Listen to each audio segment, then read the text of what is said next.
Hello everyone, and thank you for joining me today. This is Mad Murkrow, and we're back with more Let's Play Pokemon Gold version. Last time we absolutely showed these scrub lords who the hell's boss by catching an absolutely badass Scyther and totally scraping the floor with them. We also won ourselves a nice little Sunstone, and with that we shall incorporate this Scyther into our party. So let's deposit this Hoppip, and let's take him right in. He even makes a cool sound. Like, I wonder how they made the Pokemon cry sounds for this game. I've always wondered that. Let's take a look at our prize-winning Scyther. Oops. Let's see. Quick attack, Leer focus, focus energy, and pursuit. So pretty good. And he's got some pretty high physical attack. 37. Oops, that's just the egg. 42 and 40. Oh, in case you guys are wondering, you might remember that I actually hatched this egg in an episode or two ago. A funny thing that happened is that my emulator screwed up and it lost my save state, so I actually had to start back from way back near the first gym and make my way back here. I tried to get everything as close as possible to the way it was when I last left recording, but unfortunately that didn't happen. I'm really sorry about that, but I think I made everything as close as possible, and I think it's all just gonna work. We'll make it work out. You know, it's not that big of a setback. I wasn't even that far behind. So let's continue off from last time and finish up grinding in this area here, and let's just battle all the trainers here in the Pokemon Park. Is this Goldenrod City Park? Something like that.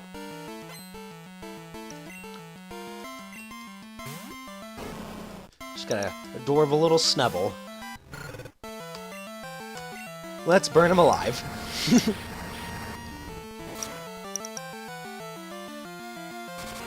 Oh, yeah.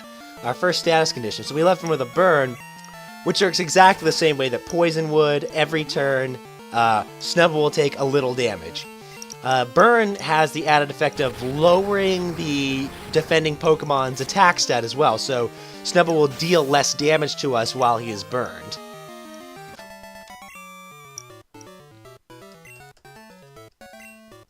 Yeah, your Pokemon look a lot nicer in the morgue. Better drag them off to the Pokemon Center. Oh yeah, that's a weird thing.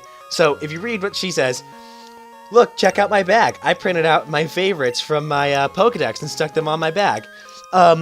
When this game came out, there was a weird little add-on that Nintendo came out for the Game Boy Color.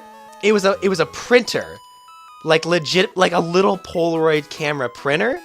And there's someone here around the park that you can talk to, and he can print out pictures of you and your favorite Pokemon on this craptastical, like, little Game Boy printer. It was like, the idea of it is like super neat. Like the thought that you could print an image with nothing but a small printer attached to a Game Boy Color. It blows my mind in retrospective. Like, and it really just like shows the history of Nintendo. Like, if you guys thought Nintendo is like weird or dumb or stupid now, like with the Wii U or like with the Wii, and you think they're like the gamepad or the Wii with its motion controls is gimmicky, you guys need to brush up on some Nintendo history. Their entire video game line, all the way from the beginning, is just loaded with weird choices and crazy accessories and stuff like that. Like, even the original NES came with a Rob the Robot. If you've played Super Smash Bros. Brawl, you probably know who I'm talking about, or if you've seen The Angry Video Game Nerd. And if you haven't seen The Angry Video Game Nerd, and you go on YouTube and you watch video games, you're no longer welcome on the internet. You need to go back, you need to go watch The Angry Video Game Nerd, and get your fucking license to internet, alright? Once you do that, you can come back and watch these videos. But until then, it came with a robot called Rob the Robot, which stands for, like, Robotic Operating Buddy or something like that. Yeah, it was called Robotic. The R in Rob stands for Robotic. Real clever. But he had optical cameras in his eyes, and you could, like, jerry-rig, like, a Nintendo controller to him, so he could play with you. Like, he wasn't going to be able to play, like, Super Mario Brothers with you or anything. He plays really simple puzzle games, and that's all. And he couldn't even press the buttons. You have to attach... The accessory has an accessory where it's a battery-powered top charger. I'm not shitting you. I can see the expression on your face right now. It's a battery-powered top spinner, and Rob turns around. He picks up a top. I'm not lying. He picks up a top. He drops it in. He picks it up from the top spinner. It spins the top. He picks it up, and the top is spinning, and then the spinning top falls on top of a button, and its gyroscopic energy of its spinning keeps it standing upright to push the button, to push a lever down, to push a button on the NES controller. If you think I am lying to you, you need to go check yourself, because go pull up Angry Video Game Nerd Rob the Robot, and then you can come back and apologize to me in the comment sections for having accused me of lying to you, because I would never ever lie to you like that. Nintendo stuff's crazy though. It's kind of one of the reasons that I love them so much. It's just that they're so far out there. Like, where do they even get these ideas to do this stuff? And if you thought the 3D gimmick on the 3DS, like I said, was gimmicky, then you've never seen a Virtual Boy then either. That's another one you have to look up. Think of it like, imagine looking through a pair of goggles, except the goggles are about as heavy as a phone book, and so you can't strap them to your face, but instead they're standing on like a pair of legs, like the kind of legs that would hold up like a gun if you were a sniper or something, and you're sitting there propped up against a table with a controller hanging out of a pair of binoculars, trying to play a 3-dimensional video game. Like, the games aren't Super Mario 64 3D, but they had 3D effect, like things would like pop out at you and like wiggle their fingers in your face, or Mario would come up and like give you a kiss and you can feel his mustache rub against your lips so sensually.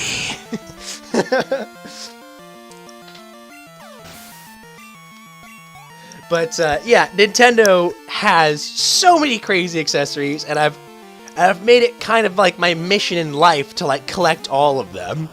Like, I have a Rob the Robot. Unfortunately, mine does not work, and I would love to get him up and running one day and do a video for you guys about that. That would be great. But I do not have a Virtual Boy. Unfortunately, I don't really know of a way, if I ever got a Virtual Boy, I would love to show you guys the games for it. If there's ever a way to show the 3D footage. I mean, to show the footage at all. I don't believe there's any sort of video out. It was supposed to, believe it or not, a pair of goggles on a stand was supposed to replace the Game Boy. It didn't work, as you can tell, as the highly awaited Virtual Boy 2 has been on hiatus for about, oh lord, what's it been, 20 years now? Yeah, something like that. Oh god. Yeah, but a lot of people will talk about how Nintendo's like crazy or lost their way or whatever. They just seem like the same old crazy old Nintendo that I've always known.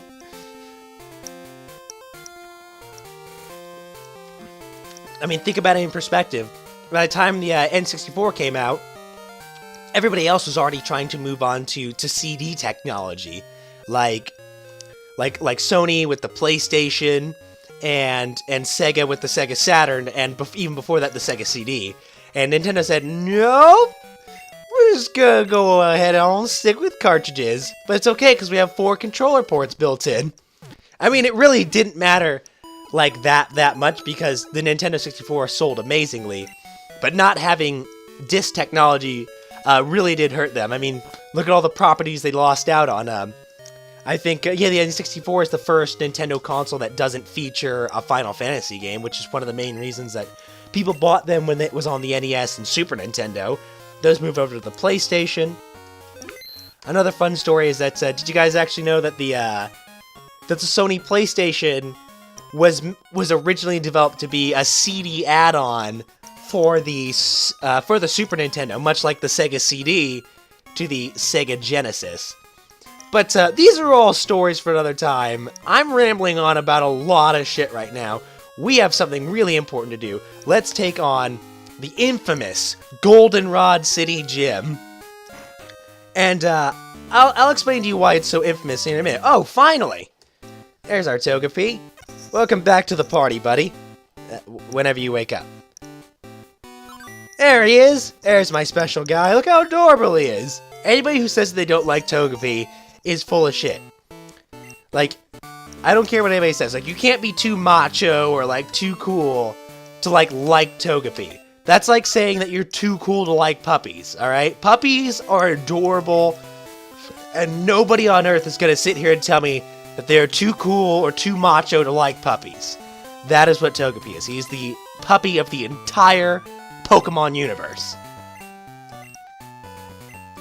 So, in this gym, they feature fighting normal-type Pokemon, and their only weakness is fighting types, of which there are none available right now. I think maybe, possibly, if we explored one of the caves prior, we may have been able to come across a Machop. But we don't really need that, because normal Pokemon aren't very strong, to begin with. There are quite a few exceptions to exceptionally strong normal-type Pokemon, like Snorlax is probably the most famous. I think normal-type Pokemon really got better as the generations went on. But as of Gen 1, Gen 2, not too many terribly strong ones. Tauros is another notable one. I just remembered Tauros. That's a good one.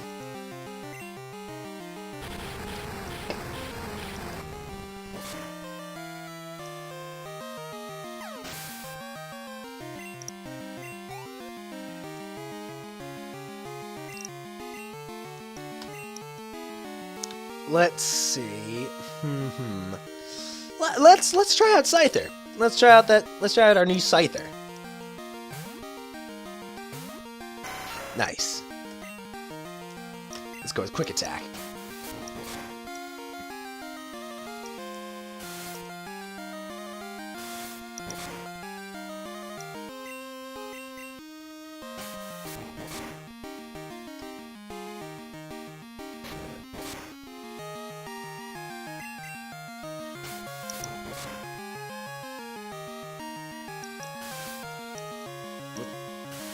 Oh, come on. Bear with me, Scyther. There you go. Nice.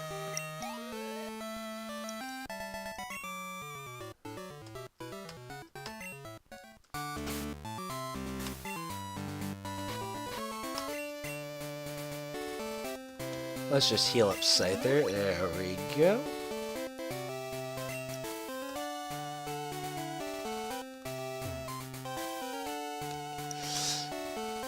Another thing I neglected to mention about this gym is it's one of those historic Pokemon gyms that is only filled with hot chicks. You know what I'm saying? You know, like Erica's gym in Pokemon Red and Blue, the Grass type gym. It was notoriously only filled with female trainers, and as is this one.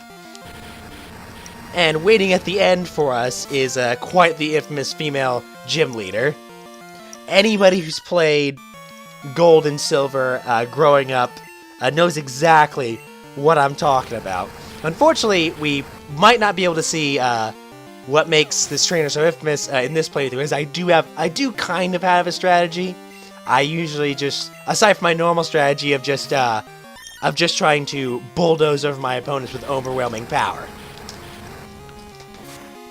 and setting fire to everything they love. Nice.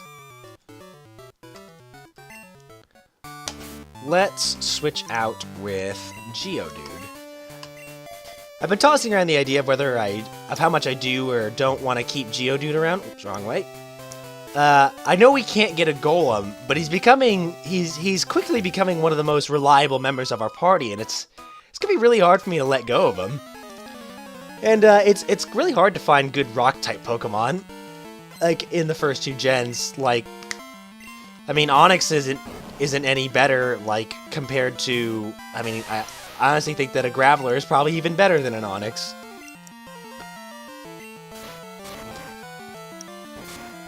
We got this.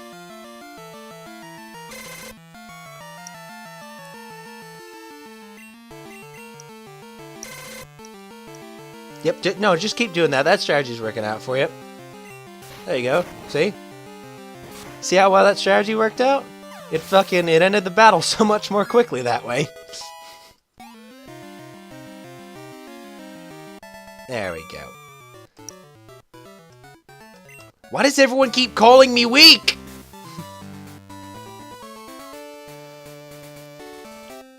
Alright, just one more trainer, and there she is. I like cute Pokemon better than strong Pokemon, but I have strong and cute Pokemon. Well, we'll see about that, won't we? They're probably not going to look too cute after I, you know, pelt their face with hundreds of stones.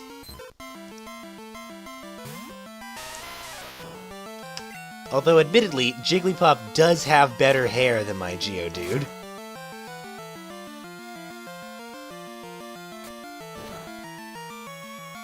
Whoa, whoa, whoa! Trying to pound my Geodude there? At least take him out to dinner first. Jesus Christ, she just gets right to it. That's a really stupid joke. I'm really sorry. Let's go Magnitude.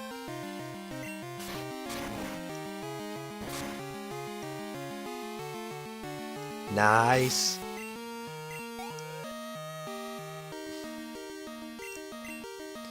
A third Jigglypuff? Who would have thought? And they're all like the same level. That should end this really quick.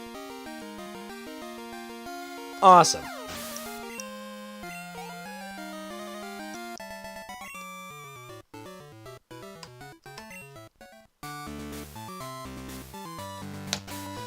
Let's see. Now, I actually want to get Togepi some experience points because I love him. Even though he was just born, I already feel like he's the best member of our party. Look at his moveset. He's unbeatable. No one would ever want... Who would want to hit him?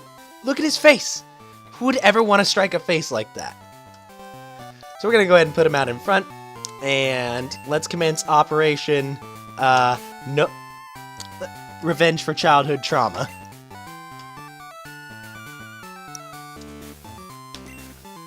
Hi, I'm Whitney. Everyone was into Pokemon, so I got into it too. Pokemon are super cute. You want to battle? I'm warning you, I'm good. Yeah. There she is.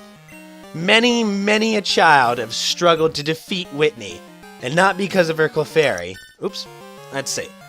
Let's go with Quilava to start off with. Her Clefairy is not very tough. It's just a standard old Clefairy. Clefairy is one of my more favorite Pokemon of Gen 1. Probably one of my top 10 favorite Pokemon. I just think Clefairy is kind of a funny Pokemon. I think it's pretty cute. It's got like the same little tuffy pompadour hairstyle as a Jigglypuff.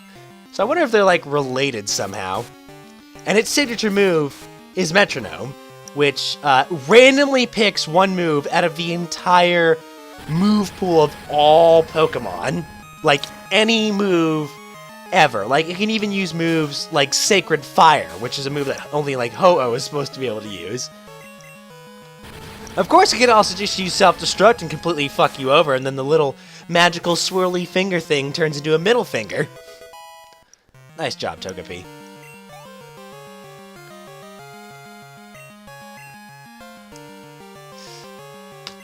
You know what? Just for old time's sake, I'm going to take on Whitney's Miltank the old-fashioned way. If this doesn't work out, then we shall enact with our plan. So this is Whitney's signature Pokemon, a Miltank. And you're probably just thinking, but Murk, it's just a fat cow with like four udder thingies. Yeah, you're right. Sure, it looks unassuming, but there it is. That's the move. Rollout. Rollout is not only a rock-type move, which is super effective against our poor little Quilava right now, but every successive time that Rollout hits, it does more and more damage. As you can see, it's just about to completely lay waste to our Quilava. The battle is particularly hard like I said, if you do have a Quilava... Ah! Finally, it missed! That's good news for us. If you have a Quilava, if you chose Cyndaquil in the beginning, then the battle is extra hard. Because then it's going to gain successive damage on top of super effective damage. And a Quilava faints for the first time. I'm sorry, buddy. But if you had Chikorita or Totodile, it would only gain the successive damage. Although if you had a Chikorita, I think by this point it would be a Bayleaf. Even a Bayleaf has lower physical defense than a Quilava. I mean, it's going to be a hard battle no matter what. But my original plan was to, if you have a Geodude though, it'll be forced to use Stomp or Rollout, which would be not very effective moves against our Geodude. And of course it always uses the move Milk Drink as well, which heals 50% of its HP without the cost of a potion. Or the need to skip a turn next time. If we just get off a strong enough magnitude though, we'll have this in the bag. See, look at that. Pathetic. Can't defeat a rock with rock-type moves. Boom, and it's done.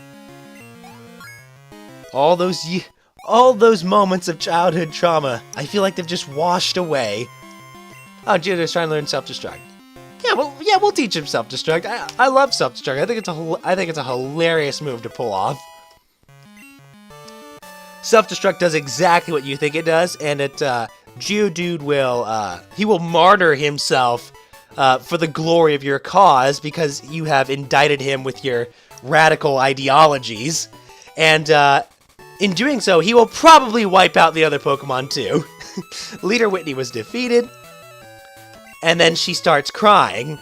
You shouldn't be so serious, you child, you. And then she cries. And then she cries some more, and then she calls you names. And if you try and talk to her, she just keeps bawling her eyes out because she's got the crap kicked out of her by a 10-year-old. So let's leave. Oh boy. Oh no, you made Whitney cry. It's okay, she'll stop soon. She always cries when she loses. Yeah, that's a great quality for a leader. That's who you should have. That's who you should choose to represent not only your gym, but your town as well. This is the savior and champion of your town. Someone who cries. Oh shit. I think I have to go around. Nope. There we go.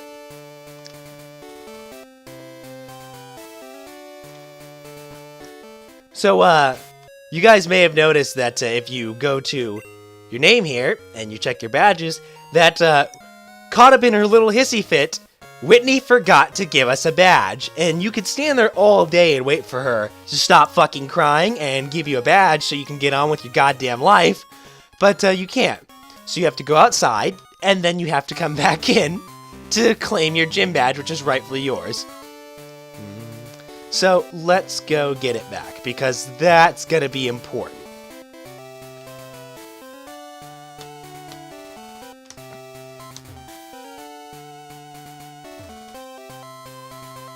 You got something for me? What? What do you want, a badge? Well, yes, actually. Oh, right, I forgot. Here's a plain badge. It's plain. It's boring. It's just a boring old badge. It's a fucking... If unbuttered toast was a badge, this would be it. It's a plain donut. And then she gives us the TM Attract. That's another move I'm surprised she didn't fire off. I'm kind of sad that she didn't do it, so we didn't get to see it. Attract, it does kind of exactly what it sounds like it does. Since there are now genders introduced in this Pokemon game, if you have a male Pokemon, Attract will only work if the opponent is a female Pokemon. If you have a female Pokemon, it will work vice versa. What Attract does is you use it, and it has a really ridiculously, stupidly, totally not broken high chance of your Pokemon, or the opponent Pokemon, depending on who used it, to be quote-unquote immobilized by love and not attack. And in their state of submissive loveness, they will allow the other Pokemon to engage in an abusive relationship with them and beat the ever-loving crap out of them because it's the only way that they're ever going to be loved forever. So, you know, it's a kid's game. So I think that's enough Pokemon for today, though, guys. I think we got a lot accomplished. And I hope to see you again next time for more Pokemon Gold. Thanks for stopping by.